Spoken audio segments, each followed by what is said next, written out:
Welcome to the Explainer. So, today, we pretty much know the sun as this giant ball of burning hydrogen and helium, right? It's held together by gravity, we track its solar flares, we study its magnetic fields, and we measure its distance in, astronomical units. But thousands of years ago, humanity looked up at that exact same burning orb and saw something entirely different. They didn't see cold, dead mechanics floating in a vacuum. No, they saw a living, breathing, divine ecosystem. So let's dive right into this, because today we're exploring a fascinating ancient text that gives us a radically different, and honestly, wildly imaginative, look at what's really going on up there in the sky. Picture this for a second. You're looking straight up at the midday sky. What exactly accompanies the sun? In our modern minds, the answer is pretty simple. Absolutely nothing. Just the vast vacuum of space, some solar wind, maybe a few wayward satellites. But to the ancient author of the text we're breaking down today, the sky was crowded. It was this bustling, highly populated highway of divine machinery. To them, there was literally no such thing as empty space. In fact, our source text opens with a line that immediately sets a tone of just absolute unadulterated wonder. It speaks, quote, of the very marvelous elements of the sun. Marvelous. Notice that word.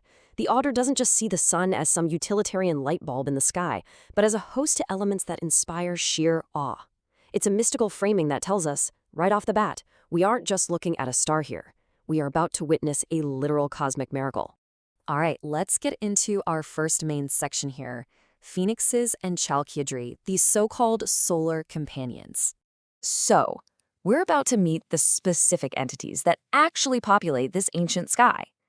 The text defines these phoenixes and Chalkidri as flying elements that attend and accompany the sun as ordered by God.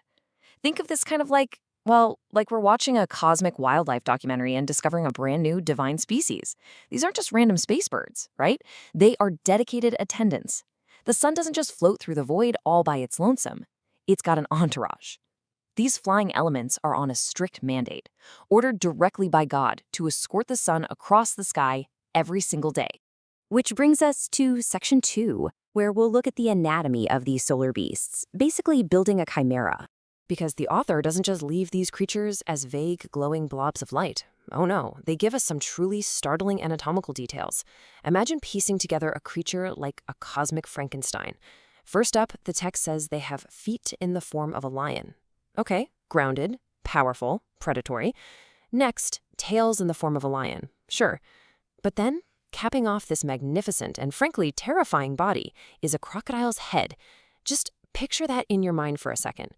We've got the apex predator of the mammalian world, mashed up with the ancient, armored apex predator of the reptiles, all merged into one monstrous solar beast flying through the sky. Crazy, right?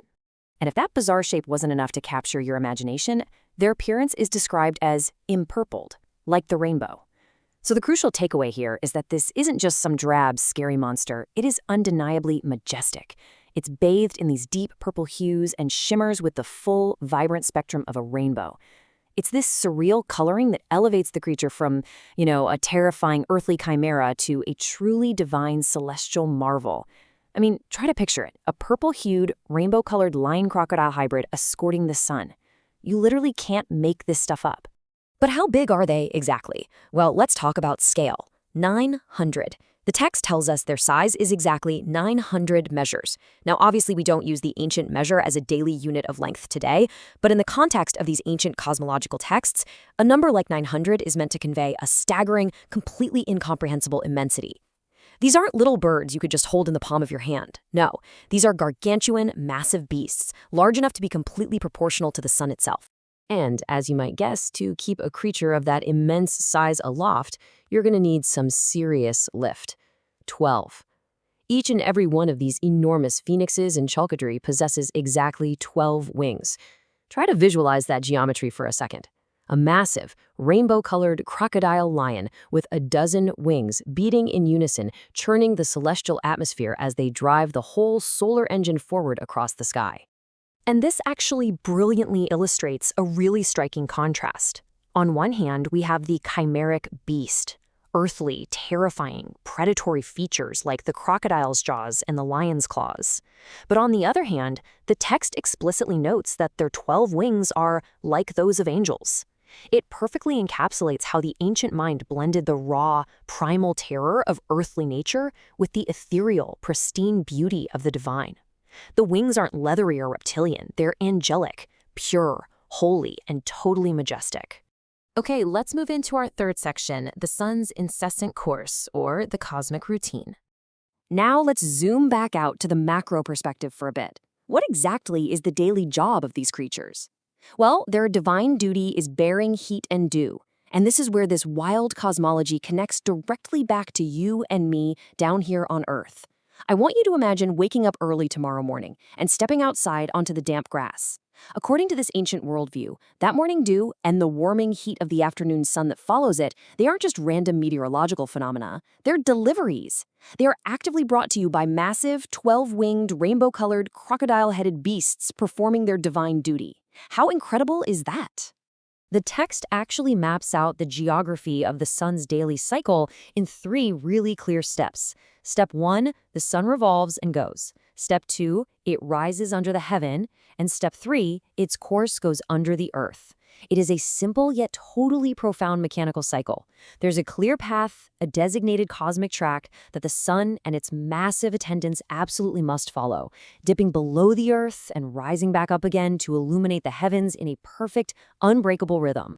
And notice the final word of our source text here. It says, with the light of its rays incessantly. Incessantly. Without pause, without end, without rest.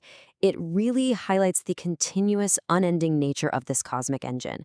Day after day, year after year, century after century, this bizarre, magnificent crew does their job. The sun shines, the angelic wings beat, the dew falls. It's just unstoppable, divine clockwork. So, what does this all mean for us today? Honestly, I think this text completely reframes how we can look at history and human imagination.